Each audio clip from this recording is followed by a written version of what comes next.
Well, hello, everybody. My name is Scott Kelly. I am the founder and CEO of Black Dog Venture Partners and your host for VC Fast Pitch. Welcome all from various parts of the world and countries. Glad to have you today. I'm going to go share my screen in just a moment and kind of go through a couple items while I check everybody else in. So just bear with me. I'm going to share my screen. So let's do that. And I'll go over a short agenda. Let's see, there we go. Okay, if you can see my screen, just give me a thumbs up, that would be great.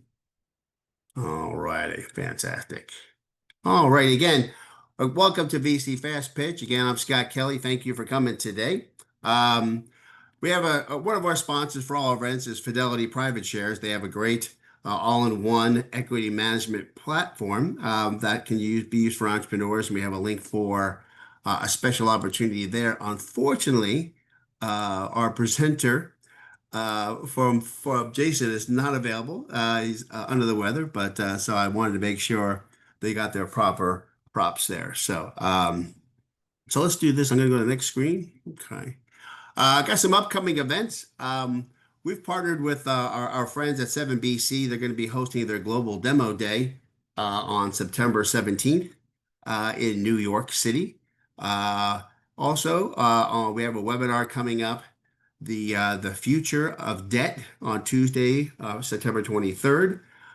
We'll be in person for VC Fast Pitch in McLean, Virginia for the DMV VC Fast Pitch on October 9th, and in Nashville on December 11th for our high-end networking with investors and innovators in Nashville. So if you want to learn more about that, you can actually just shoot me an email and I will send you more details.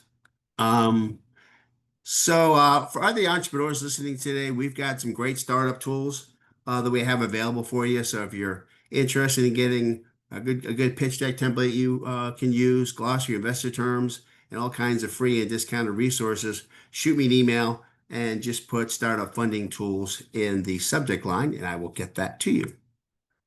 Let's go over our agenda today. Obviously, I'm going through some of our opening remarks, and in just a few minutes, I'm going to have our investors introduce themselves, share a little bit about their company, what they invest in, what stage, and how they invest, and then tell us a little bit about what they want to hear in presentations today. And then we'll have our 5-minute company presentations, which I'll go over in just a couple of moments. And at the end, we're going to have a Q&A session where you can ask the investors questions. We call it our fireside chat. And so that's going to be our agenda for today.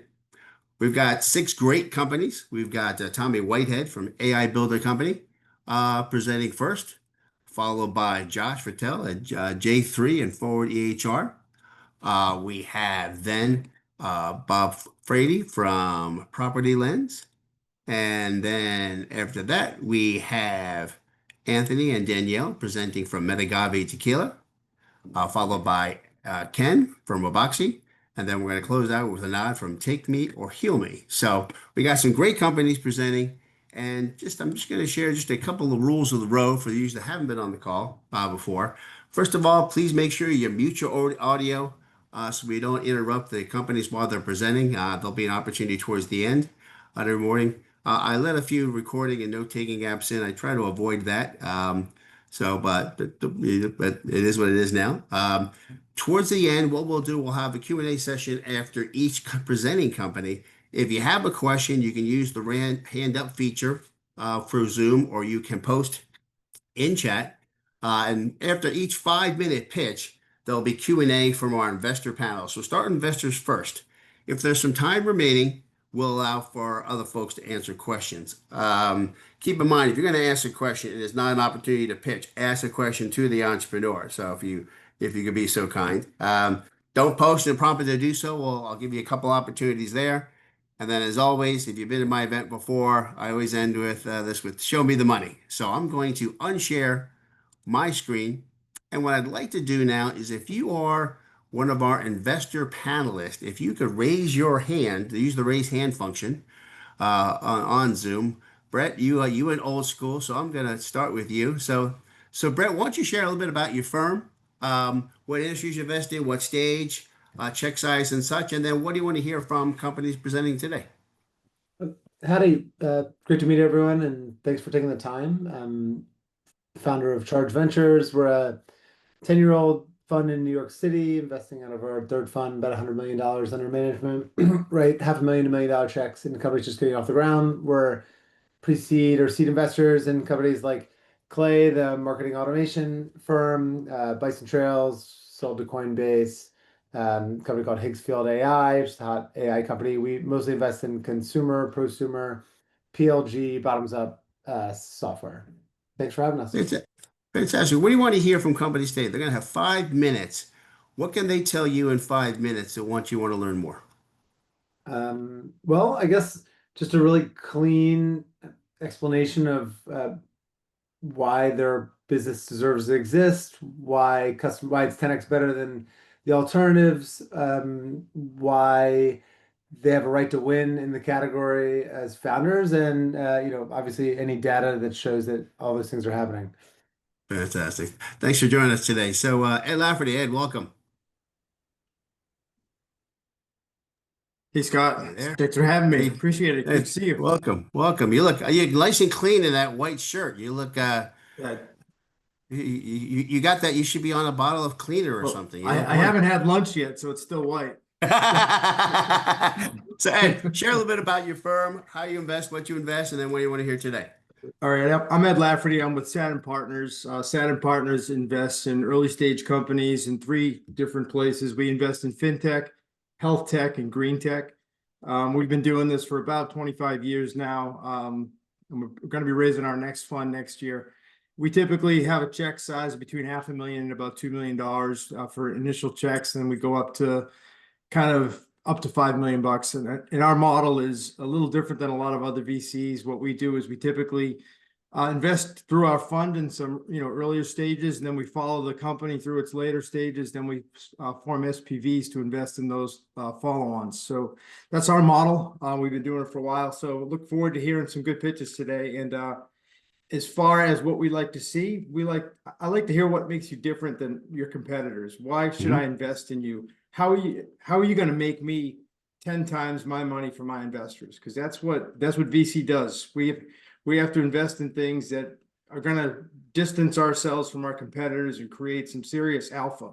And I know we talked about this, Scott, before about alpha. That's what we're looking for. Fantastic. Thanks for joining us, Ed. Sure, appreciate it. Christy Steele, how are you today?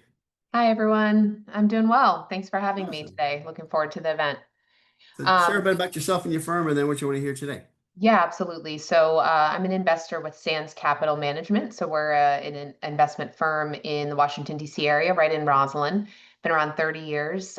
We have quite a big platform. We invest across almost the full life cycle of a company. So first 20 years, the firm did only public markets investing. And over the last decade, we've expanded into private markets. So we now have an early stage venture strategy. That's where I spend all my time. We do Series A, Series B, healthcare technology, AI, and cyber. We have a late stage growth fund, and we also have a life sciences dedicated fund in the private markets. And a majority of my time is actually spent on the healthcare technology side. But as we all know, AI is becoming ubiquitous now. So everything has a bit of AI in it. And in terms of the pitches, yeah, I always want to get a clear view of the product, what it actually does. I tend to dig in a little bit on that at the first early stages, and then just about the team, the background, why you're passionate about what you're building, and everything everyone else said. Fantastic. Thanks, Christy. Pablo, welcome. Hi, Scott. Good morning. Thanks for having me. I am with, my name is Pablo Grodnitsky. I'm the GP at Plus Ultra Capital Partners. We are a late seed and Series A investor. Late seed are typically checks of $2 to $5 million, and Series A's are 10 plus. We do not have a strict technology thesis. We have a strict stage thesis. We are looking for companies with product market fit, which we've gone to great lengths to define. So it's not just a vibe. We fund companies through SPVs as well. Somebody else mentioned them. We like them. We like them a lot.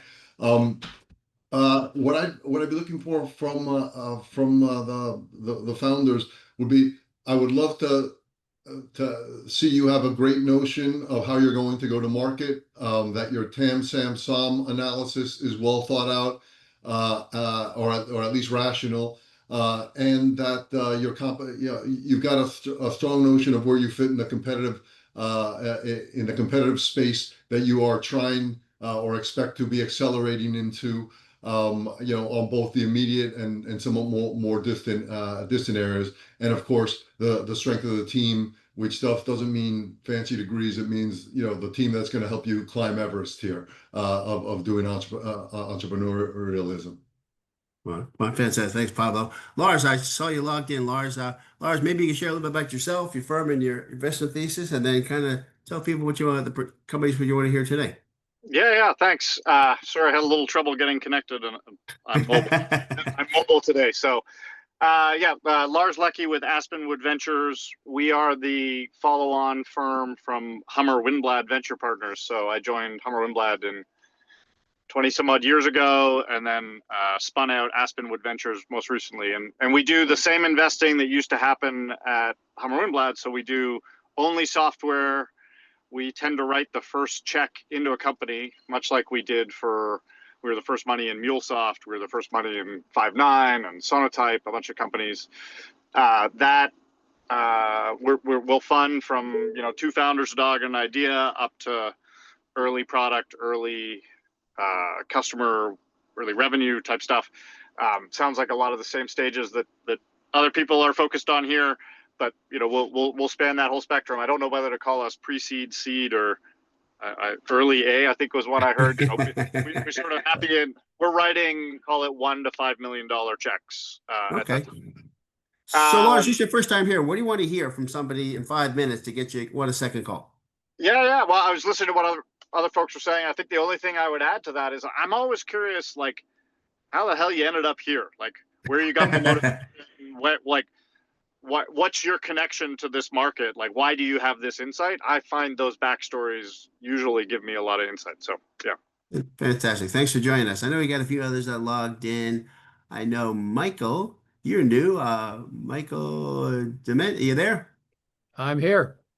So, Michael, why don't you share a little bit about Nexus Capital, how you invest, what you invest, and what you want to hear from companies today? Sure, you bet. So we're based in Tysons Corner, Virginia.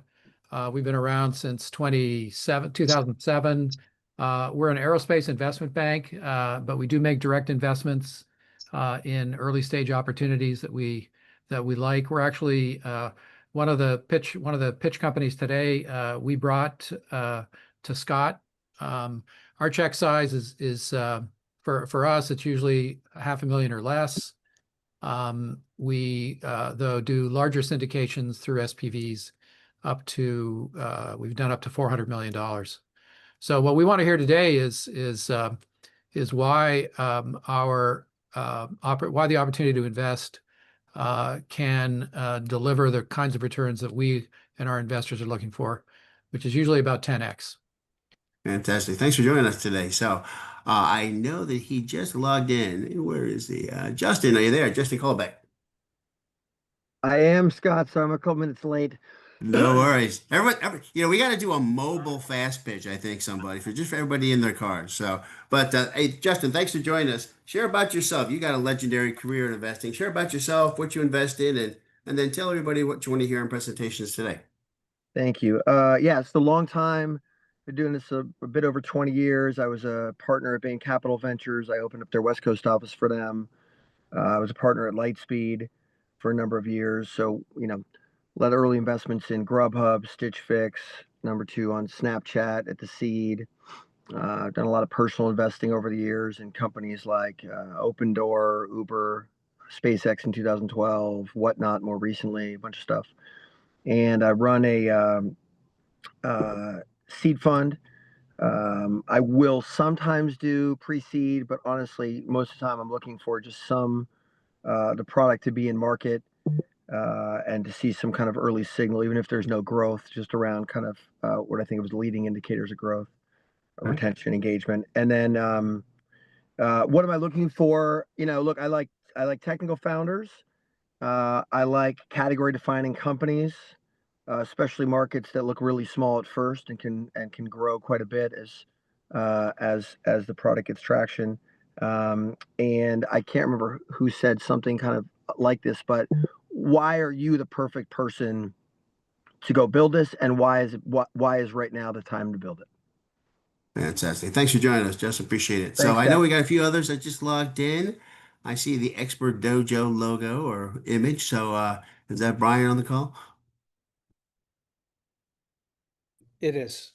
Good to All see right, you. there he is. Oh, Good look to at see you, that. He's buddy. got a nice hairdo, got the space background, looking great. So Well, Brian, share a little bit about Expert Dojo. I got my Peaky Blinders look.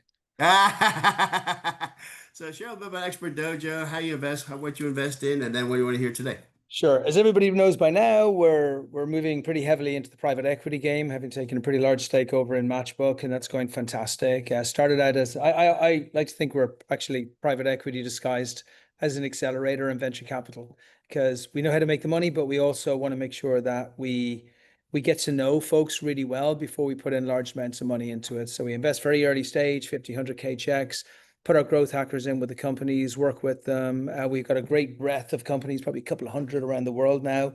Then we put later checks of like $1 million in afterwards. So again, relatively small, then keep working with them. And then when we find that there's really great opportunity, we'll go hot and heavy. So look, I love growth. That's me. It's like the customer never lies.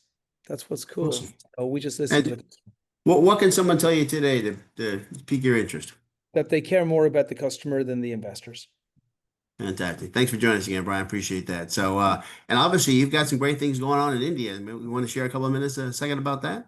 Taking over the world. I think, look, as things, I was just up in New York talking about this yesterday, like as things get more complicated here, and what I mean by complicated is when Meta starts paying developers $100 million a year, like there's a problem for startups, and our OpenAI starts paying like $5 to $10 million a year on the regular to developers. We know we got to look elsewhere for what's happening. And there's an incredible AI movement happening over in India. And our thesis has always been that the money's in the bridges rather than in the land masses. So we're investing very, very heavily in India, as well as continually investing here. And actually, more recently, I'm kind of realizing that dream of doing something pretty heavy up in New York as well, which I still think is like the greatest place in the US for tech. Fantastic. Awesome. Fantastic. Thanks for joining us. Yes, he's Irish as they come. I'm the Irish Peaky Blinder. Thanks. I know we have a couple other investors, and let's see. I know who am I missing? If I've missed you, you can either throw it in chat or open up your mic. I know I've missed a couple, but I want to make sure I get everybody. Let's see. I give you another shot here. Let's see. Who am I missing? Anybody? Going once. I know we have AMG is going to be a little shy, if that's okay. All righty, let's do this.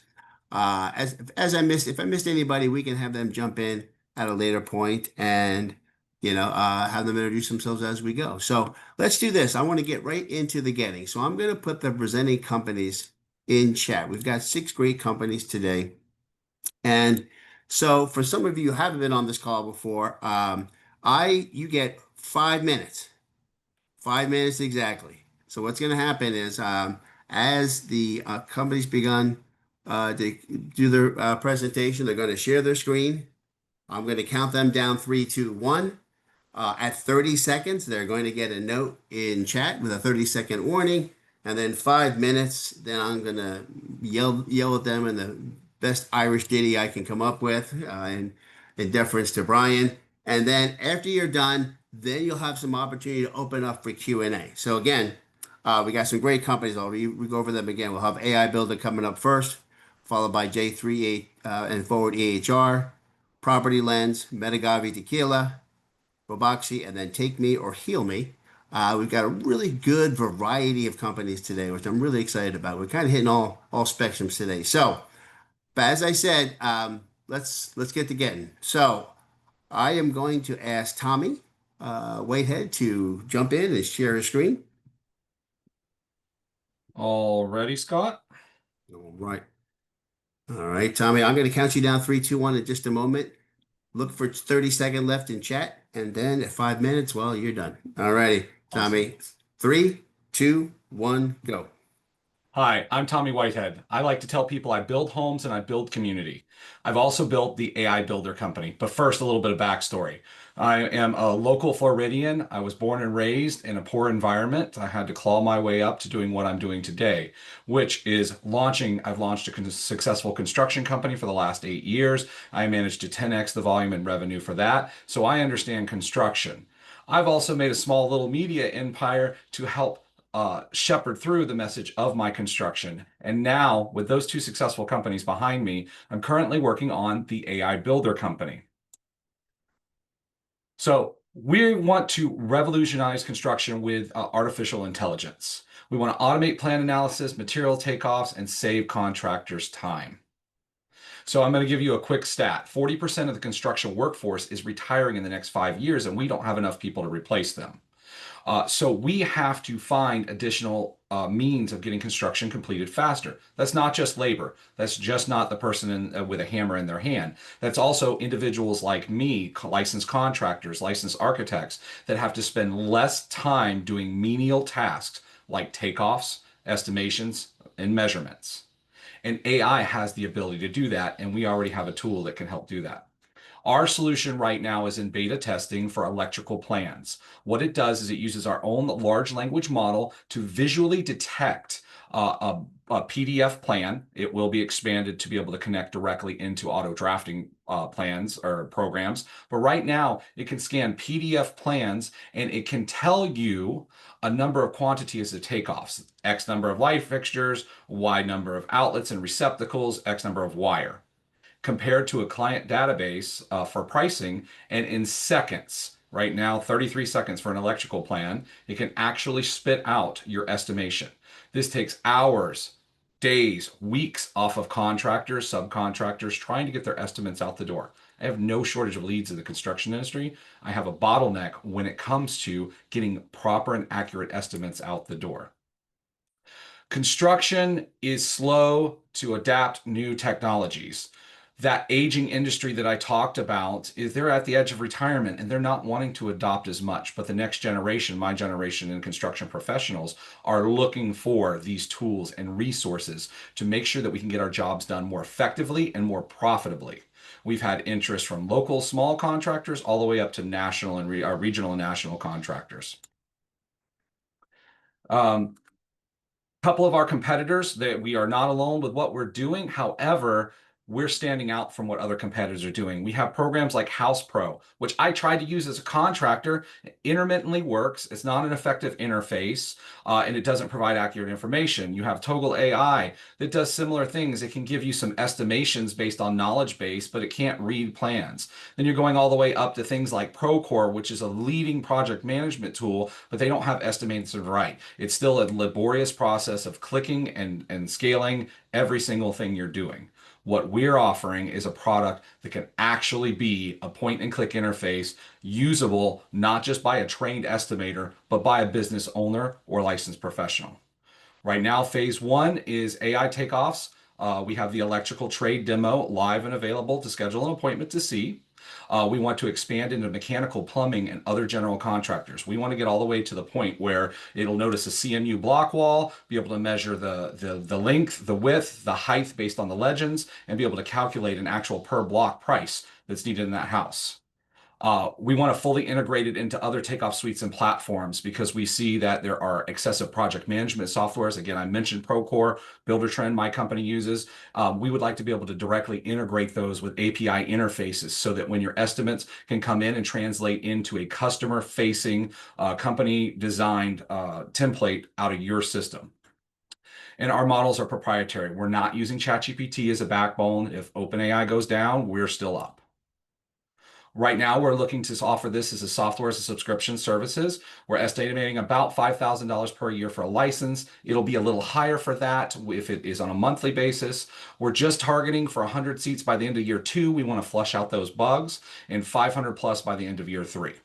We want to do direct sales to contractors, partnerships with industry vendors, reseller channels. A little bit about our team. Again, I mentioned my name, Tommy Whitehead. I am a founder of Tomco Solutions, a licensed construction company. I'm award winner of the Titan 100, Tampa Bay Business and Wealth Apogee Awards, community partner here, and I have scaled large events, including the Building Success Summit, which took over the Raymond James Stadium in Tampa, Florida for 3 days. My partners, Jimmy Murray and Patrick Duffney, are AI geniuses. These guys are not only good with business, but they are good with the artificial intelligence and the hard coding All of right, this. Tommy, why don't we do this? Why don't we jump to the Ask slide and we'll go from there? And Sure. we'll handle the Q&A. I like to do Alrighty. I like to do the ask personally here. So let me stop my share. Sorry, Scott. For some reason it's not stopping.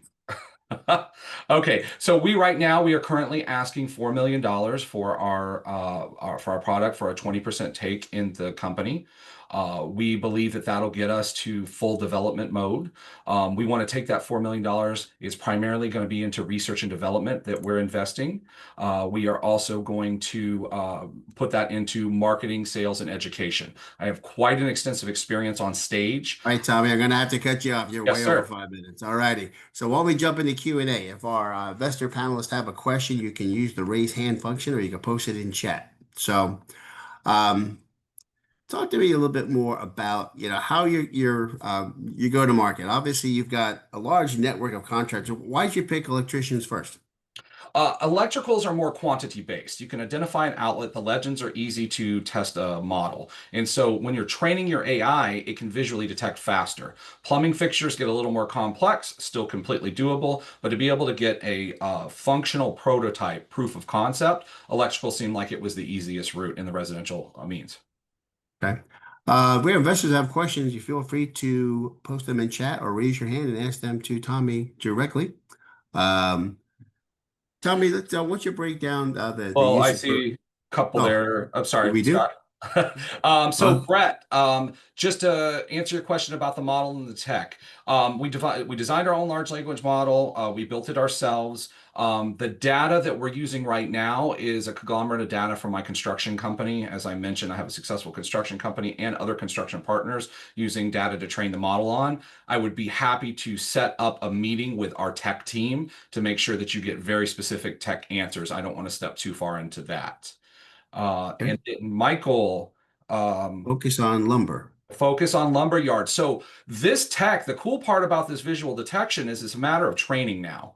And so lumber yards could be something we're looking at. I got a phone call from somebody that does underground utilities and they're suffering with estimations. And they say there is no product, zero products out there right now. Again, it's a matter of taking myself, my technical team, and their experience, putting it together in a room and training an AI model to eliminate these inefficiencies. We have a lot of people missing. We don't have enough people in the industry to even estimate. We're not cutting jobs. We're trying to fill vacancies right now. Fantastic. Any other questions that you can ask? Well, I'll take 1 or 2 more questions for Tom. I think we got a couple in chat. All righty. Fantastic. Tom, if you want to throw your contact information in chat, feel free to do so. Yes, sir. Thank you, everybody. And then next up, we have got Josh Fertel from J3RCM and ForwardEHR. Are you there? I am here. Tom, you can unshare your screen. We'll get Josh to share his.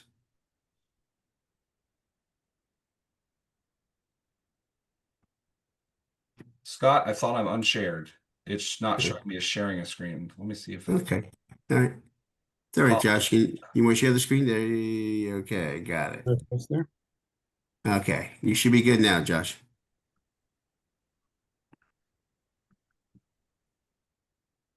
All right, we good? There we go. There we go. Fantastic. All right, Josh, I'm going to count you down. You got 5 minutes. I'll give you a 30-second warning in chat. So 3, 2, 1, go.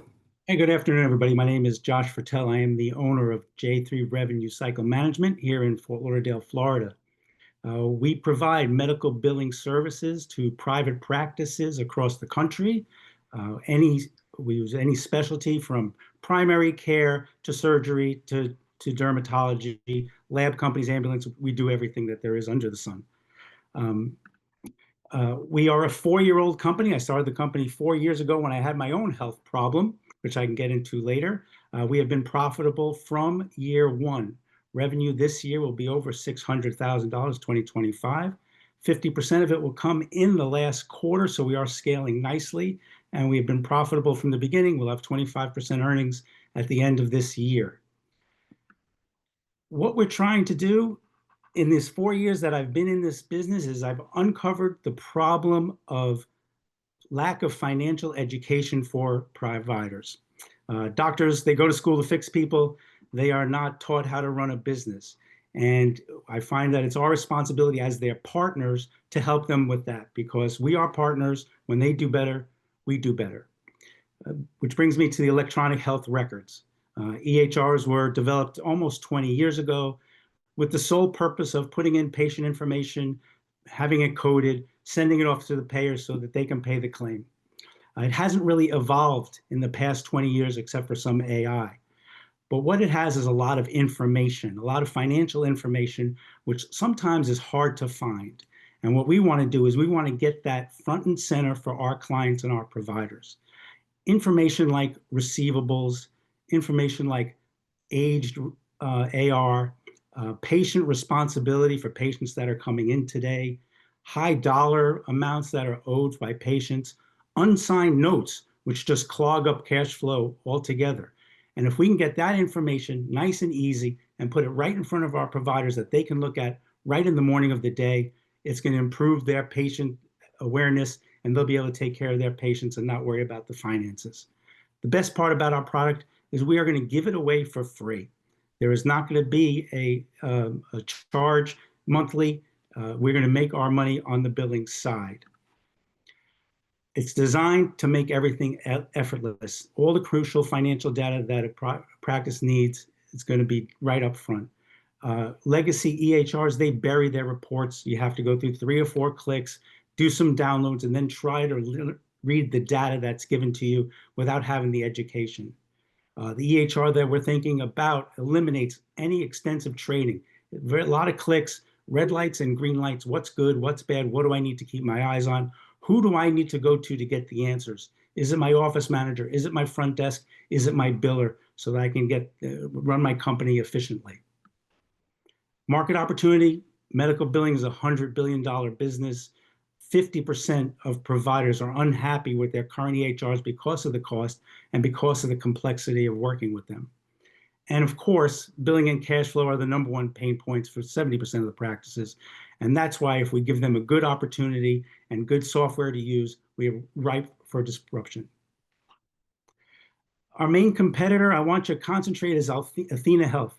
Athena has proven that you can give away the software and be a big company. And they charge for the medical billing on their side, but they charge an exorbitant amount, high percentage of what's collected. Secondly, they control the bank. So when money is paid from the payers, it goes to Athena. They take out their portion and then they distribute it to their clients. So they have 1 or 2 day lag of cash flow right there alone. So they have proven the model, and now we're just going to be able to do it and make it better. Our growth strategy is easy. We're going to give away free EHR, ForwardEHR for free, and we're going to solve the clarity. How we're going to monetize is through our billing services, where we charge 5% of the amount that we've collected. We are also going to embed the merchant processing into the EHR so that we become the credit card processor and collect money that way. And finally, we're going to have targeted advertising. This way, lab companies, pharmacy companies, medical device companies can target the doctors that they want to be in front of. And finally, we want to purchase other billing companies. And that'll allow us to scale and get more users and more data quickly. And that user and data will come in handy down the road when we're looking either to exit or if we're looking to spin off the technology part. 40% of what we are given will go towards buying up smaller firms. 30% will go to product development, platform enhancement, and compliance. And 30% will build out the marketing team so we can fuel outreach, infrastructure, and team growth. When we closed out right there, okay, and then we can go into more details on the raise and everything else. But if you have a question, I know Ed, you look like you're taking some copious notes. If you have a question, answer your question now, or put your hand in, throw it in chat. Josh, I'm going to ask you a question. Obviously, I'm going to start off with, how does AI play into this, and how are you using AI? Great question, Scott. So Epic Systems, which is obviously the biggest one around, they just said, we're going to use AI and we're going to use it to help with coding, and we're going to use it for patients to make appointments. Great. But what about this? What if we used AI to help the revenue of the provider and make it suggestive? For example, a patient is diagnosed as a smoker. Our AI will say, you can do smoke counseling for 15 minutes and it's going to pay you X extra dollars. Or if a patient has higher BMI, you can do obesity counseling. We expect you to do that and you can make extra amount of dollars. Or most of all, a patient with 2 chronic conditions, our AI will suggest going to chronic care management, which actually pays almost $600 per patient per year to the practice to enroll them in the thing. So I want to use AI to be suggestive and create revenue as compared to just help make appointments. Okay, real quick, Ed, before your question, what's the total raise? And break down the use of proceeds, and Ed, I'll let you jump in. Yes, I took up my thing. So we're looking for $5 million. Okay, 40% of which is going to go towards the acquisition of other billing companies. 30% of which will go towards the technology, and the rest towards marketing. Fantastic. Go ahead. I'll take your question first, Ed, then Pablo. Go ahead. You actually asked my question. So Okay. we're good. Fantastic. Appreciate that. All right, Thanks. Pablo, you got a question? Go ahead. Josh, thanks for the nice presentation. I'm wondering on your use of funds. I mean, we're a go-to-market oriented fund. You've got a proven model, meaning Athena's got a proven model that you're following in a traditional way of addressing it better and that in a more cost-effective manner. Why so little? I think you said 30% for go-to-market and sales and marketing. When you start talking about M&A or early stage, it sounds like more of a financial play than a technology play kind of thing, right? And so I guess I was hoping to hear a little bit more about about your growth, organic growth, and then maybe M&A later on. But just love to understand that use of funds and why so little for go-to-market operations. Fair enough. So I already have 30, 40 clients of my own, which we're going to roll it out to originally. And doctors, they deal with doctors, and we network it that way. And I want the people that I partner with to be in the medical field and to have the outreach there. I've never been a big spender of pay-per-click, and everything that we've done, I've grown my business all through networking. So word of mouth is what's going to get us out there through social media and just people talking to people. So Brett posed a question in chat. Yeah, what are those practices trade at? How are you gonna? I guess it's more of a valuation. How are you gonna buy and value the companies you're gonna acquire? Right now, what I've been told is 7 to 10 times earnings is what a good medical billing company will go for. Okay, did that cover your question, Brett? Guess it did. Fantastic. So yeah, I'm curious. What maybe you can explain kind of a little more about your organic growth. Obviously, you invested in networking. Maybe expand on that theme. How are you going to go from the 25 or so clients you have to 100, 500? That is a great question, and we'll have to do some traveling. We're gonna go to trade shows. We're going to market the lists. We're going to build up a sales team. I have people over in California too, and just spread out that way and build a team that's going to go and find these doctors that want to save money.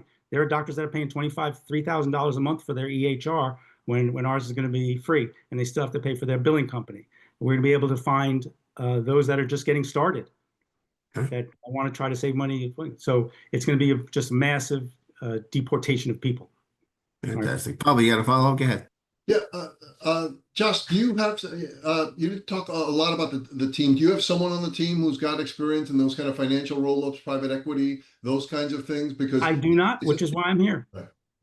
My team, well, the one thing I've done in my career, and I'll give backstory if I have some time here, is I've surrounded myself with people who know a lot more than I do.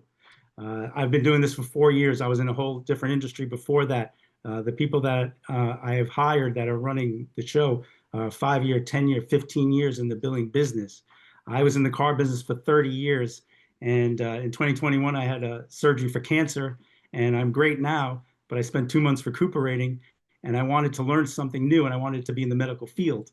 and too old for med school, but I know I've been running businesses for, car business for multi-million-dollar companies, and I learned about billing. So I just took a class online and started from there and just started networking. And that's how we got to where we are now. We've doubled our revenue every year from year one. Thank you. Fantastic. Thanks for that. Josh, why don't you throw your name, your contact information in chat, and I think Pop was kind of percolating on, maybe some helping on the M&A side, so maybe that's part of the question. So throw your contact information in chat. Good job, Josh. All righty. Next up, we have got Bob Frady from PropertyLens. Bob, you there? I am. All right, Bob, you've done this a couple of times, so you know the drill. You've had some good updates lately, so I'm going to click you down. 3, 2, get your screen going. Okay, 3, 2, 1, go. Hi, everybody. I'm Bob Frady. I am the founder and CEO of PropertyLens. I want to take you back to a time that may be not such a pleasant time in your life, which is the last time you tried to buy a home. Far too often, this is the emotion that most people feel when they buy a home. And the numbers support us. 82% of home buyers express regrets about their recent property purchase, according to the National Association of Realtors. 42% of buyers wish they had done more research in identifying hidden expenses before buying. And most recently, in July of this year, 15.8% of deals, 1 in 6, fell apart after an accepted offer for one of 2 reasons. The first, finances. They can't afford it. They didn't get their money right. But the second is unexpected expenses that they found in the property after they agreed to buy it. Here's the problem. There is no Carfax for homes until now. We're PropertyLens. We want to be the most valuable resource in home buying. We pull together thousands of data elements to come up with a curated list of questions to ask sellers and inspectors, customized for a specific property. We look at insurability factors. We look at roof condition. We look at expected repair expense over the next 2 years. We look at risk and hazard scores. We pull in many, many data points that are not available to the public. Lots of charts, lots of graphs. This is a 50-page report that you get on a property before you walk in the door. So it's not 2 pages of fluff. It's 50 pages of highly detailed information about your specific property. We look at a lot of data. We look at, from the bottom up, damaging events. Has this property been involved in a tornado or a hurricane or a wildfire before? Points of interest, neighborhood data, man-made exposures, like radon or PFAs, weather exposures, crime, building permits, replacement costs, and building data. And then we wrap that in a layer of rules and AI to help us estimate things like, how old is the roof? What are the expected repair expenses are going to happen in the next couple of years? And what are the questions that you should be asking before you walk in the door? One of the questions is, who are we and why us? John and my co-founder had founded a company called Hazard Hub, which did geospatial risk assessment, things like flood and wildfire. We successfully sold that in 2021 to Guidewire. Now, we were bootstrapped at the time, so it was a great exit for everybody, but this time we did a little bit differently, and we raised money because we thought this would be a race to the consumer. When we look at the size of the market, our small vision is to become the Carfax for houses. There's 4 million home sales in 2024. Buyers evaluate about 10 homes per purchase, puts a $2 billion TAM in the marketplace. Our revenue target is $100 million. Now, we also know that once you gather this data, then it opens up the inspection market, it opens up the listing market, it opens up a lot of other markets that we don't count in the TAM. We've worked a lot on the product. Estimating 2-year expenditures for your roof, HVAC, and other household systems is done. Growth rate and taxes and insurance, something that people don't consider when they purchase a home, that's done. We've built an agentic AI chatbot into our system so you can query the report for any question that you want to. That's done. The next part is to allow users to update data because not everything is reported or not everything is available. And then finally, to add a self-inspection tool so that when you're touring a house, you can go through and get a pre-inspection for that property. Our progress so far is we launched in October. We've sold over 1,000 reports to consumers. Every month gets a little bit better. Our average order value is currently $106. We've signed up, but what we've also done is we've opened up all of the underlying data on an API basis for B2B partners. We've signed up 19 clients so far. We've raised an additional $250K in funding, and we're projecting to end the year at $500K in ARR. We did a pre-seed raise. This was just sort of a drawing in a dream when we started this, and we raised $1.7 million and as an additional $550K from the founders. What we're looking for next is $2 million for market expansion. We have raised 250 against that so far, but really this is a marketing play at this point. The direct-to-consumer market is hard. And we still need to crack that code, and we want to bring on the people who can help us crack that code. The only way to really judge whether you like this is to try it for yourself. You go to PropertyLens.com, use the code INVESTOR for 25% off of a purchase so you can see for yourself whether you think it's something that's relevant. Now, one hint is if you look at your own property and your own property hasn't been on the market in 5 years, then it might not be as robust as if the property has actually been for sale recently. Fantastic. Good job, Bob. Appreciate that. So if you have a question, you can either post in chat or raise your hand and ask that question. I'm going to ask kind of a macroeconomic question. How does the real estate economy or environment does it have any effect? And if so, what is the effect on your business? Well, it doesn't make it easier right now. That's for sure. Right. It is always a challenge. You know, we had the hot market problem a year ago where multiple offers and the sellers really didn't care. They didn't care about you. We're waiving inspection contingencies all the time. That's one set of problems. Now, in many places of the market, Florida, the market softened quite a bit, and there are multiple houses that sit for a long time on the market. We think that PropertyLens will be something that will be proactive for that because the best houses, the best cared for houses should return the best value. So it's less about the market overall and more about, you know, Tommy said it earlier about how the construction industry is slow to change. The real estate industry is equally as slow to change. And it's just a matter of repetition and getting out in front of them and understanding that this is a good bet for them to take. Right. Thank you. Ed, you got a question? Go ahead, Ed. Yeah, Bob, thanks for your presentation, Bob. What is your go-to-market strategy? How do you plan to sell this? Is it sell through, direct sales? How are you going to do it? There's really sort of three channels. The first channel is a B2B sales channel. And because we built Hazard Hub, a lot of our old customers are coming back to us saying, hey, you know, we know you guys, we like you guys, you have data. And we'll announce next week PropertyLens data, which is the ability for people to go and get data from us via API. We sort of have that covered because of John and I's depth in that industry. The second is where we private label our solution into other B2B companies. And we've had several discussions this week about that, where it won't show as a PropertyLens report, it will show as an XYZ company report because we have the ability to private label the reports. And then the third is directly to the consumer market via social media. We've been testing paid ads, we're testing socials, we're testing everything. And that's the hardest nut to crack, frankly, is any investor has told me time and time again, B2C is hard. And it is. And we need to help find the right people who could help us get over that hurdle. Thanks for that question, Ed. Can you repost the code for Michael and everyone else's benefit, Bo? Sure. It's investor. All right. There's no time limit on this. And you can give it to your friends if you want to. If you know someone who's looking for a house, feel free to pass it over to them. Fantastic. Any other questions that we can have? You have a question, you can either raise your hand and ask your question verbally or post it in chat.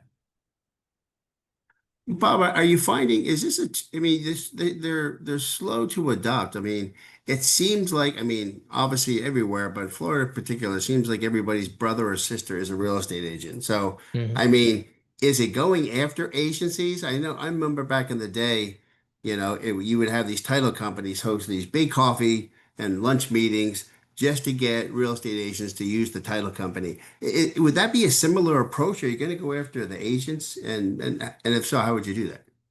We've done direct outreach to a lot of agents, and we haven't gone into their lunches. That's a method that we haven't tried yet. But direct outreach to agents, there's a lot of resistance to doing anything differently. And so we've tested it. It hasn't been a successful test so far, but we'll just keep testing. Fantastic. Awesome. Thanks, Bob. You can throw your contact information in chat. That would be great. Will do. And then you can unshare your screen. And then we've got Metagave Tequila with Anthony and maybe Danielle. Nope, just me today. Just you. Fantastic. Yep. All right. Once you get your screen shared.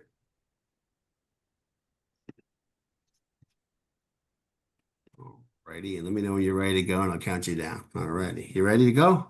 I am. All right. You got 5 minutes. Look for a 30-second warning in chat. 3, All right. 2, 1, go. Hey everybody, thanks so much for having us today, or me, I should say, and Scott, thanks for having me here as well. So my name is Anthony Amodeo. I am one of the co-founders of Metagave Tequila, born here in Sarasota, Florida, and originated from the lowlands of Jalisco, Mexico. Tequila is booming. By 2035, global sales are projected to exceed $40 billion, with premium and super premium brands growing 30% faster than the rest of any other category out there. But here's the problem. Traditional distribution inflates costs, erodes margins, and blocks brands from owning their customer relationships. That model doesn't work for today's consumer, but Metagave Tequila is the solution. We've secured all of our federal and state licenses to self-distribute our own product, which is why it's taken us 3 years to get into market. This now gives us full control over pricing, placement, customer experience, which means higher margins for us, faster growth, and the ability to scale intelligently since we now own all of the customer data. Our tequila is crafted from 100% Blue Weber agave grown in the lowlands of Jalisco, Mexico, right outside of the tequila volcano that has been dormant for hundreds of thousands of years. We cook in traditional brick ovens like they did hundreds of years ago, and we finish in a rare mix of American whiskey and French oak barrels that we personally source ourselves. The result is a smooth, layered tequila with notes of vanilla, caramel, spice, and toasted oak, designed to compete head-to-head with brands like Clase Azul and Don Julio, the big players in the market, at a much, much more affordable price point. The market response has been incredible for us. We're in places like Marriott, Hilton's, IHG properties, and we have people reaching out to us constantly asking how they can also have Metagave Tequila at their bars and restaurants. And we're not just talking about small little bars and restaurants. We're talking about casinos. We're talking about the Costcos, the Sam's Clubs, the Publixes, and the list goes on and on from there. In our first year, and here's just some reviews of some of the placements that we have. In our first year, which has been from October to October, we've sold roughly 700 cases, with another several hundred cases going out by the end of the year, which is about 155,000 in revenue. Today, we have no debt on the company. We've raised no outside capital. My wife and I have put everything into this company to get to where we are at today. And we have some really big growth plans and some really big, exciting things that has happened in the last couple of weeks. We got a commitment for entering the California market, one of the most difficult markets to enter, with a $4 million run rate within a 3-year time frame. That individual who owns that distribution company is now a board member on our team. And you could kind of see here that we will be doing, 10,000 cases by year 3 and then 25,000 cases by year 4.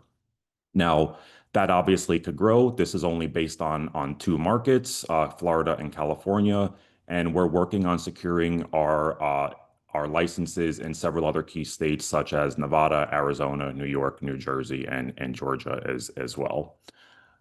We also only launched this product with two SKUs, a Blanco and a Reposado, which are the core dominant tequilas in the market. Danielle and I, my wife, we are the co-founders in this company, and we're all in, as I mentioned. She brings 15 years of leadership experience, primarily in the financial space and the risk space. I myself am a technology guy. I've been in the space for 20 years, building and launching startups through acquisition. But our team is really where I think this product will work from us. We have industry professionals on our team from all of the big distribution companies: Southern Glacier, Johnson Brothers, Walmart, Kraft, El Sativo Tequila, the Ritz-Carlton, and the list goes on and on. Our board team is also some, really amazing individuals in the space. We have Scott Page, the lead saxophonist for Pink Floyd, Toto, and Supertramp. We have Aaron Hine, the founder of the Life Aid and Fit Aid beverage brand, and then Charles Durazo, the co-founder of Clase Azul Tequila itself, the only billion-dollar tequila brand out there. So like I said, we are backed by a world-class team. Today, we're raising $1 million with the immediate need of $500,000 to basically fill inventory right now. We have letters of intent and purchase orders from some big names out there, and we need the inventory to be able to fulfill those purchase orders. Thank you so much. Great job, Anthony. If you have questions, you can raise your hand in chat. I have a question. Obviously, getting distribution is hard enough. Getting space and sell through, as you know, is an additional challenge. How do you compete with other brands? I see you have a celebrity, on your team, but there's got to be, and I know that we all know there are others. How are you going to differentiate yourself and get that, those end caps, that shelf space, that sell through? Yeah, so we didn't want to position ourselves as a celebrity tequila brand, right? So he's on our board for like introductions into the venues that we can't get into in the LA market, right? We're also working on some, small batch collaborations with other musicians that he's also did the introduction. So we do have lines coming out like an AC/DC line, a Pink Floyd line, and the list goes on and on. As far as shelf space, being in the market and talking to, the on and off prem accounts that we're in, they were tired of dealing with the large distributors promising things that they never ever delivered on. So, we're now, in line on the shelf with the Casamigos and the other celebrity branded stuff, even to the point where they've moved them down on shelf, and we're now eye level at these liquor stores now at a much better price point. Okay. If you have a question, feel free to raise your hand or post it in chat, and I'm happy to take those questions. Anthony, how does the distribution portion, how can that become an additional revenue source? Obviously, using it to make distribution easier for you, how does that become its own opportunity? Yeah, so when we originally got product here in Florida, we were working with a small distribution company, which ended, being just a complete nightmare. So we did do it out of necessity originally. Now, what's really interesting is, we own our own trucks, we own our own warehouse, we have product 10 minutes from our house now, which is really good. And we now have other brands reaching out to us that are looking for distribution in the Florida market, not only on the sales part of it, but also just to store into a bonded warehouse. So that opens up a whole nother revenue stream for us. We already took in two other brands on the distribution side, basically just a pass through on our licenses. So it became an additional revenue stream for us. So it'll be interesting to see how that plays out in the further future. Fantastic. So I don't know if you're giving out promo codes to investors, but maybe we can share that post-event. I'd be more than happy to send bottles to whoever wants bottles. Fantastic. Well, I'm gonna put your contact information in chat. You might be getting a free request for a bottle. Brett, you had a question? Yeah, Brett. No, just saying the product looks great, and I was raising my hand. He wants a bottle. Absolutely. Fantastic. Anthony, why don't you throw your contact information in chat? Sure. Awesome. All righty. Next up, I know we had a couple of people that were in aerospace. This should be intriguing. So we've got Ken from Roboxi. Ken, welcome. Thank you. Thank you, Scott. So while we do this, as you've seen for a few cases already, I am going to count you down 3, 2, 1. Look for a 30-second warning in chat. 3, 2, 1, go. Hi, everyone. My name is Ken, and I'm proud to present to you the world's first multifunctional robot for airport runway operations. Established around 8 years ago, we developed our robot together with Avinor, which is the owner of 43 airports, also in conjunction with the civil aviation authorities. By that, we're tapping into a huge market worth $30 billion each year. And what is going on runways to keep air traffic safe and sound? Well, we're fighting bird strikes, we're looking for foreign object debris, we're checking the ground for defects, and we're checking the runway lights. We do this a lot, and we fail at it because we're spending $30 billion a year in direct and indirect costs, where foreign object debris alone is $22 billion. To make an example, Atlanta Hartsfield, which all of you know, they accumulate alone $58 million US. So what do we do to cope with this market? So fueled by $13 million, we've managed to develop and build a sophisticated robot, mainly driven by artificial intelligence, advanced camera system, all in one module. We also have a bird deterrent system. We have built it to be as safe to the highest standards possible to cope with those rigid regulatories that you see on airports. And the result of this is a superior, efficient, and quality and safe robot. To show an example of what we have done so far, now we're working together with many of the most sophisticated airports around the globe. You may be familiar with the likes of Schiphol, Hartsfield Jackson, Dallas Fort Worth, and of course in the Middle East. There is around 10 airports we are launching projects with for the next 12 months. And we have been widely accepted by around 300 airports around the globe. How are we going to do this? Yes, we are a competent team which have around 60 years of entrepreneurial competence. We've done it many times before, from startup to exit, and we've succeeded at it. We know that an idea and a technology and a market is nothing without a competent team to fulfill it. So, attractive business case, yes, indeed. It's a platform/software as a service, and we rent it out for $350,000 a year, which is widely accepted by the industry, with margins up to 55%. We do know by analysis that we have 3 to 5 competitive advantage, which means we are first mover in a gigantic market.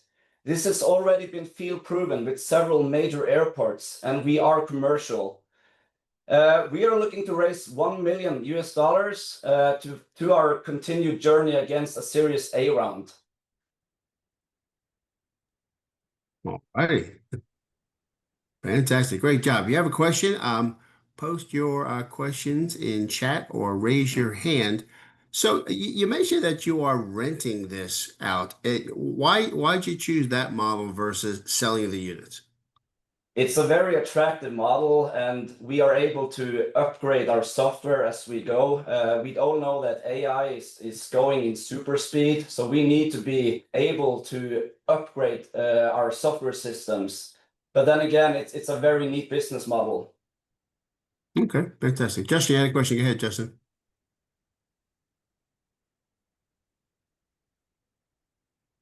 Justin Goldback, you there? Oh, sorry, I was muted.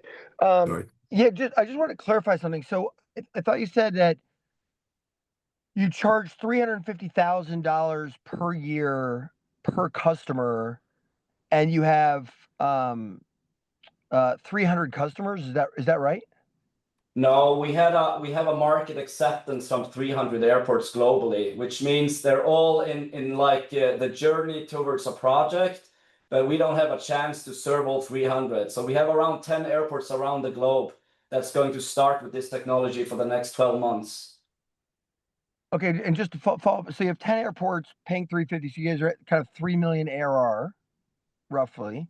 Yeah. And when you talk about the other 300, or the other 290, what stage are they? Like, they've signed contracts, but you can't fulfill them. They have shown interest. Like, are they just in a pipeline?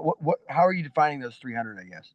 So the thing is that our go-to-market strategy has always been that we need someone to be the first mover at this. And we got Frankfurt International, we got Schiphol, and all the major ones. And by doing that, the others will look to them and see, hey, this technology is already proven, so we're ready to test it out.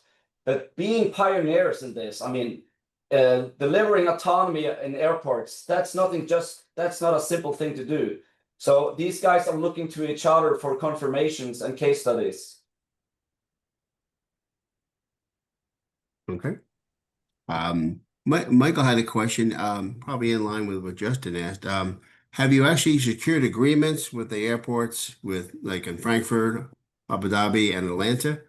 Maybe talk about secured contracts and what does a contract mean? Yeah, so what we're doing, we are launching what we call proof of concepts, paid proof of concepts. And the reason behind that is that we want to work together with the airport to understand the business case and how our technology can fit into their operations. And only by performing such proof of concept, the robot will transition into a long-term agreement in addition to a full rollout. Such as Atlanta, they need around 20 robots just for their own airport. That was going to be my question. I was just going to ask that question. What do you find? Obviously, Atlanta needs 20 robots at 350,000 a year plus incidental other expenses. That's a pretty decent ticket. What are you finding the average amount of robots needed for a metropolitan airport, and is it even viable for regional airports? So what I can say, it's of course, as you can understand, it's all about the configuration and the size of the airports. But I mean, out of the reach of 300 we have been speaking with, they all see the need of several. But I mean, if you have a one runway setup, you won't need more than one. Mm-hmm. Great. Fantastic. If anyone has any questions, you can either post them in chat or raise your hand. All righty. Well, what you just can, if you can, put your contact information in chat. Sure. Thank you. And then thanks. Great presentation. Appreciate that. We got our final presentation coming up. And then what I'm going to do is I'm going to ask our investors to give us some feedback on what they heard today, maybe some suggestions. And then I'm going to open up for everybody in the room. If they have questions that they do want to ask of our investors, feel free to do so. So, alrighty, our final presenter today is Rinad, and she has got a really great story of her story that she's put into print and now putting into film. So, are you ready? Yes, thank you, Scott, and thank you everyone for listening. Good afternoon. Go ahead. 3, 2, 1, go. Good afternoon. My name is Rinad Bsharat, and I would like to bring my memoir, Take Me or Heal Me, to the big screen. My name is Rinad, and I wrote a book where I detailed how I was diagnosed with cancer at the age of 23. And instead of giving up, I enrolled in law school, bought some outrageous wigs, some of which you can see on the screen, more passable than others, and joined the dating app searching for love. 8 relapses, and 22 years later, I'm still here. I was told to prepare for death more times than I can count, but I beat the odds every time. I want to turn this memoir into a 90-minute feature film. So a little bit more about me and my journey. I was diagnosed at 23, a week before I was supposed to start law school. And rather than take time off or give up, I continued with school. I graduated 3 years later, took the bar exam in New York State. I passed on the first try. Then I moved to DC to work on Capitol Hill. And then ultimately I ended up at the CIA, where I worked there for 10 years. Through all that, I became a licensed realtor. I created an app to help students study for the bar exam. And I've been chronicling my journey of cancer and heart and lung disease, which was a byproduct of all the treatments I did, on my Instagram page, where I'm providing hope and inspiration to anyone going through trauma, tragedy, any illness, not just cancer. And I did all this through 9 bouts of cancer. So what is the problem? It's that millions of people struggle with illness, tragedy, and they don't know how to move forward. And surviving is not just about beating death, but it's about learning to live again. And there's little representation in film of what comes after surviving. So the solution is a feature film based on my memoir, where I talk about surviving and the spiritual journey that endures. It is a heavy subject, so I hope to add some levity and a comedic twist. And ultimately, it's just a testimony that with faith and courage and perseverance, you can rise again and again. And I hope that this story gives people their second chance to help others when they're in their pit. So scalable opportunities, the first book, the book ended in a cliffhanger, so there's an opportunity for a sequel. Mika Brzezinski created this movement, Know Your Value, and I can use that as a template to create a movement, more books, and a platform to help others use their second chance. We can call it Get Back Up or Break, Heal, Rise, or something like that, just to leverage transformation in people. Cinema therapy, where licensed professionals prescribe movies as part of the post-traumatic healing process.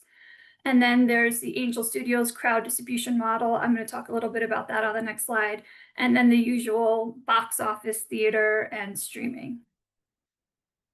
So why does it work?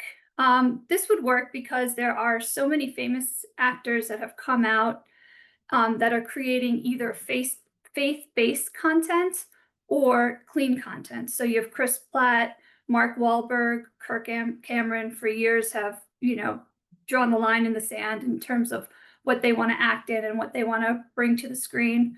There are books that were turned into movies. Hillbilly Elegy, Heaven is for Real, War Room. These are all grossed tens of millions of dollars. They were widely popular. And then there's secular shows with a faith-based slant, such as Blue Bloods, which ran for 14 seasons. And I'm sure everyone's heard of The Chosen, which they did some crowdfunding through Angel Studios, and they grossed $281 million.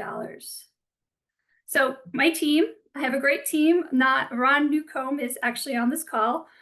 He's a producer, director, and a film veteran. Justin Moe, who's also a director and an actor who, ironically enough, acted in one of Ron Newcomb's movies. And then me, an author, survivor, and memoirist who will add authenticity and creativity. And together we merged lived experience with professional filmmaking expertise. So the ask, I'm raising $500,000 to produce a 90-minute feature film. And I have the breakdown here: pre-production, marketing, post-production. And the way it's set up, we are requesting leveraging a blend of hard cash, which is $375,000, which is the request that we're making. And we're mixing that with some soft money, in-kind values, tax incentives, crowdfunding. There's a whole formula there to make sure that everyone makes money and is happy. All right, fantastic. Great job. Great job. So if you have a question, put your hand in chat. So, I've been involved in, this a little bit. My son actually went to film school and produced some films and did some things on Netflix. Who on the team is going to be the business side of this? Who's going to be the person on the team who can, talk about getting distribution, who can negotiate these deals? I mean, you've got creatives, but who on the team has done this before and has the ability to do Ron it is again? on the call. Yeah, on the team. He has directed. He has his studio and has done a dozen films. So we're going to leverage his expertise. Okay. Do you have any other questions in chat? I've obviously it seems to be it seems to be there's 1,000 streaming networks out there. And, I was even complaining myself the other day, I think I saved more money when I had cable than now that I have streaming. True, So, yeah. I mean, is there a way to put this together in such a way that you can do short films, build the relationships, build the opportunity, and then lead into a larger film and not necessarily have to go with a big budget or bigger budget? I'm sorry, I was reading Mina's question. Oh, all Can right. you Well, repeat what the would do that? question? Well, Yeah, let's, this is streaming. yeah. So, how is there a way to build this business, with short films? Obviously, I do a podcast and I do other content. It seems that, people have a very short time span. Is there a way to monetize this and build a story with shorts? So shorter than 90, the Yeah. 90 minutes, because I know the 90 minutes is the sweet spot for indie films, and it's also recommended if you're going to be submitting for film festivals. But you're saying less than that, like 20 minutes or 30 minutes? Yeah, yeah. I mean, honestly, I've got two kids. They don't listen to anything that's more than 5 minutes. Yeah, Nowadays, it's true. Uh, I think we're open to all of that. The 90-minute feature film, we can elongate it and make it an 8-part series or a 9-part series, because I did have cancer 9 times. We can do a short film.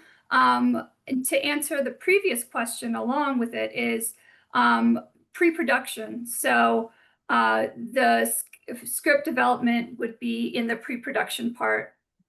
And I guess at that point, we would be deciding what avenue we were going to go through.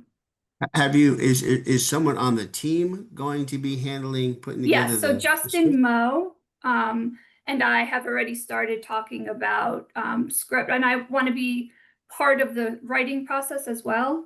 Obviously, you can't take a book and it doesn't translate always 100% onto the film. So we would need to have someone to do the screenplay. I do want to have creative rights.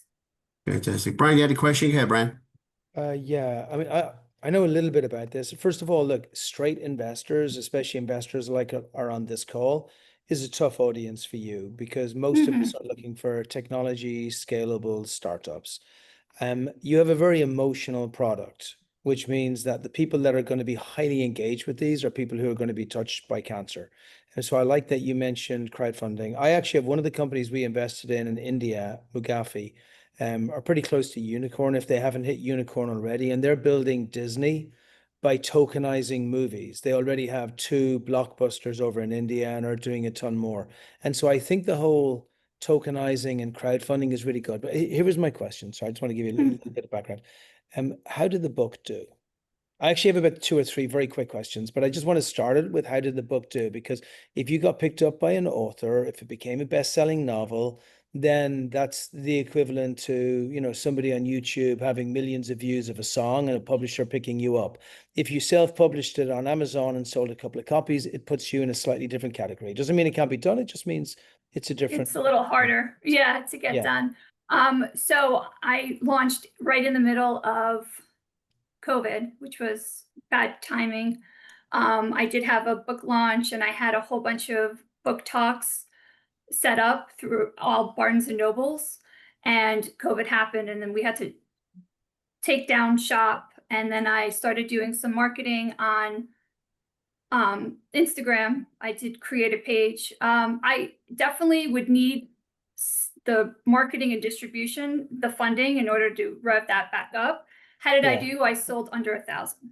Okay. So we're about 1,000, yeah. Most people are going to be skeptical on distribution, and they're going to be even more skeptical on a $500,000 budget, especially those of us who knows on producing movies. I think Mina brought up such an important point, which is that there are so many people in the world who are touched by cancer. And so the question becomes like, what's the purpose of your book?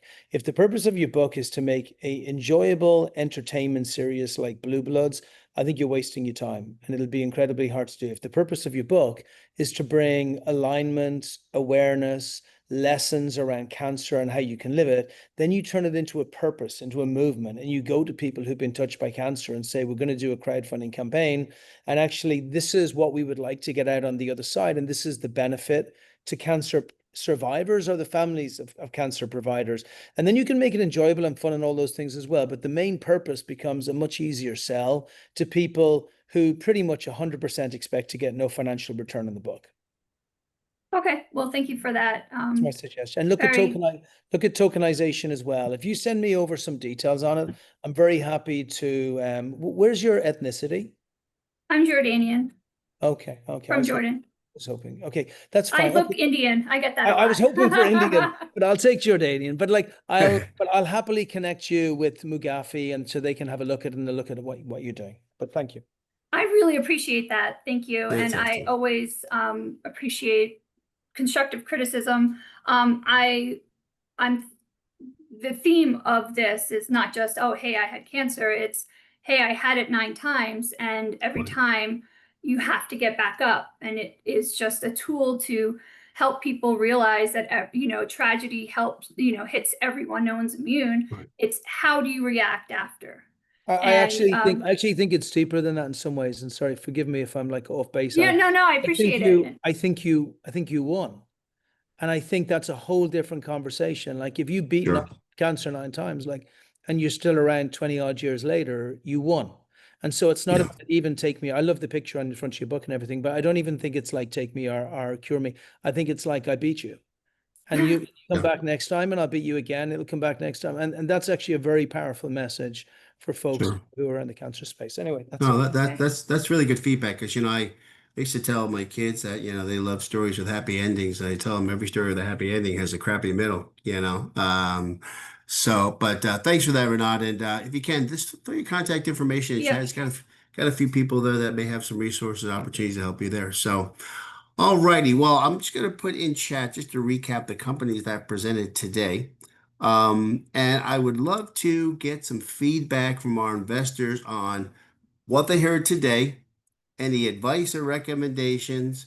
If there's somebody that was interesting or intriguing, you want to learn more, please let them know. So I'm just going to open up, whether it's, it could be Ed or it could be Brian. Anyone have any general feedback on what they heard today, or ideas or advice? I don't want to be the teacher and call on people. Someone's going to volunteer. I'm going to volunteer you. All right, I'm scrolling through. Well, Brian, your mic is still hot, so I'm going to ask you, Brian. Okay. I might say something different today. I'm normally super focused on growth. I'm so focused on growth that I would have it on slide 2 of every single deck of how you're going to get to the next round, for absolute sure, rather than just digital marketing and stuff. Actually have very strong specifics broken down. So if this was a normal day, I'd be saying we could do some work on that. I'll maybe layer in something which I think is much more important. I don't know any investors today, like anybody, who's investing on the first conversation or the first pitch. And so it's not so much an advice on what you're doing here. There are a lot of people investing in this market, but all of us are much more cautious than we were before. So you should be getting all of our social media tags. You should be relying on at least 15 or 20 touches for everyone. It's always the follow-up. I promise you, I've been on so many of these, not just with Scott, with mine, with other people. And if somebody's not a yes immediately, it's 100% guarantee we'll never hear from you again, unless you've done really well or you've done really bad. So I'm just going to give you, just for this market, the most important advice you can do is share your wins and what's happening and what that looks like. And it could be somebody like Rinad, where I know there's no, I can't invest in that company, but I know tons of people that are of means and have been touched by this. And if I suddenly get something that happened in an area that she wins, and then I'm speaking for someone for dinner, I'll be like, you should connect with this lady because she's doing something special and she's done something other people hasn't done. Same with Tequila, same with everything. Show us your wins ongoing. I appreciate that. Ed, feedback, thoughts? Yeah, great commentary, Brian. By the way, that's very important for people to know, to set their expectations the right way, that these initial meetings are important, but the follow-up is even more important. So that's good stuff to touch on. A couple things here that I can't invest in, I'd like to invest in Tequila, or I'd like to invest in a movie, but those are things that my fund just can't invest in. So those are, great presentations, and I'd love to try the Tequila, and maybe that's a personal investment kind of thing. Don't know, but it's not something we can invest in. As far as the other presentations, all good starter. I mean, the markets are big. You guys differentiated yourself, good presentations. I was very happy with what I saw today, so appreciate it. Fantastic. Justin, you had some questions or feedback? Yeah, just a little feedback, and maybe a little bit more targeted than they're looking for. But first of all, I agree with Ed. A number of the businesses are probably outside of my scope in terms of not being technology businesses. But I did notice there were a couple comments in the presentations that made me feel like a little bit more narrow focus and focused product delivery kind of value to the customer was important. And one of the entrepreneurs, I can't remember which one, said we do everything under the sun. You know, the other, I think PropertyLens talked about delivering a 50-page report to the homeowner. I would just say from my experience, actually the homeowner wants a 2-page fucking report. They don't want it. No one wants to read a 50-page report. They want you to take the 50 pages and give me the so what of what I should care about as a homeowner in the 1 or 2 pages, right? It's the reason as an investor, the best firms in the world don't do 50-page decks on seed deals. They do 1-page memos with a lot of work on, but what are the 2 or 3 things that matter? And I would say as an entrepreneur, you know, when you're, you know, in the early phases, no company should be aiming to do everything under the sun, right? The whole point is, let me figure out a very, very targeted place where I can add value that resonates with my target customer in a way that they're immediately able to, wanting to pay for it or wanting to use it. And over time, I could add more features and functionality. But, you know, I always go back to like, Amazon didn't start selling everything. They started selling books only, and they did a really good job before they moved kind of horizontally. And so I would just say, focus around when you're articulating your value prop or you're crafting the product for the customer. Focus on that one place of adding value. Don't try to do everything. Fair enough. Appreciate that. I know Bob kind of addressed that, saying there is a 2-pager. Thanks for that, Bob. And thanks for your post, Michael. So why don't we do this? If anyone that's on the call has a question that they want to ask to the investor, you know, post it in chat. Let's not make it a pitch, but let's ask it a question. And I'll start it off. I mean, is AI the only thing that you're investing in? And I'll whoever wants to answer that question, because I think the reality I'll come is straight in. Okay, go. Personally, I think most of the AI that gets to investors like us is garbage. So I've no interest in AI whatsoever. All of the monopolistic money is all coming out of the big funds out of the valley, as I'm sure Justin sees all the time. What I really care about is the stuff that's going to be decimated by AI. That's why we did the private equity deal in Matchbook, right? Because we thought data is going to get decimated by AI in the future. And so we'll all do, all of us, the really great, like I actually, sorry, very quickly, I just add on to this. I had a pitch yesterday up in New York from a guy who's created care at home for Alzheimer's. Now, an Alzheimer's patient costs $38,000 a year to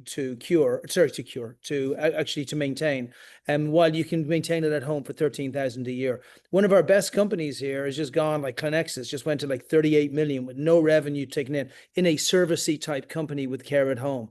All of us want the same thing, I would say, without speaking for everyone. We want great companies that have the ability to grow extremely quickly, that can hit somewhere between 10 and $100 million a year in revenue in the future, with an entrepreneur who's a proven executor who's able to take us there. AI for me is like what people used to talk about AI 10 years ago, whereas like, who cares? It's an Excel spreadsheet. But like, and if it excels it, wonderful, but it's all about the customer and the growth. Fantastic. Anyone else want to address that question? And we do have another question. Yeah, you know, I would say that we look at AI, but we also look at it skeptically, kind of thing, right? I mean, there's a lot of garbage out there of I'm going to put a skin on an LLM and it's going to change the world, kind of thing, right? And it rarely happens. It's an area that's requiring a lot of investment, given both the valuations and the amounts of money the large guys are doing. So I think you need to be very cautious about investing in AI. The main thing from some of today's presentations is that, there are everyone is using AI, just like everyone is using technology, right? And so when you're in terms of knowing the audience, when you're looking when you're talking to tech investors, people have mentioned it. We're looking for a certain scale opportunity that technology can drive that other things can't, right? And so you may have an excellent pitch, and I'm interested in trying an interesting tequila as well, kind of thing, right? But I probably also can't invest in that one, right? As good as the tequila may be, there are some other known financial avenues. An M&A strategy for growth is different than an organic technology growth strategy, and the motions and the skills developed to achieve either are different, right? Private equity does M&A roll-ups kind of thing, and quite well. There's an active and healthy market for it. It's just not necessarily different, and sometimes they cross. And there are people who try to do both, but even the M&A private equity guys are looking for kind of technology growth. So don't assume because you use technology in some way that you're going to be a technology play or a technology valuation or multiple and all that kind of thing. Yeah, Patrice had a question, and I'm going to add a little bit to it. So Patrice asked, anybody on the panel today investing in cannabis? And I'm going to add one other piece to that. Would the rescheduling change your decision to invest in cannabis? So who wants to handle that question?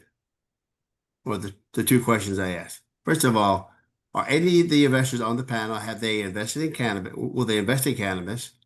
And two, would rescheduling, as been talked about for a while, would that change your decision? Probably I got the screen right in front of me right now, so I'll ask you first. So I haven't invested in cannabis. I'm not sure I would. There are things, guys, that are outside of thesis. I invest in dual use technologies for defense, but I don't invest in kinetic kind of weapons kind of thing, right? That's just a personal. Right. So that, so cannabis is, maybe I'm an old guy. I just don't invest in that area. There are other things that we don't look in because we look at skeptically. I think Brian mentioned AI. We look at it skeptically. We look at blockchain and some of those technologies, right? Skeptically, not that we wouldn't. We just haven't found one that passed. That was over our bar of making us want to invest in it. So there are personal things involved too, even within when things are within your scope. So Brian, I'm going to ask you the same question because you have a pretty wide swath of a portfolio, Brian McMahon. Is cannabis something you would consider, and would rescheduling change your decision? No. And no. Fair enough. All righty. Well, It's Heather, too hard. It's too hard. I put like cannabis. I put it with look, it's hard for me to have anything morally against cannabis because I drink. So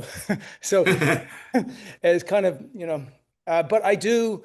It's just a very hard sector. It's so difficult. I know so many people who went in on it before and they lost a ton of money. That it's not like, I like my B2B SaaS, and I like my, products where you can just see where the customers are going. And I hate uncertainty.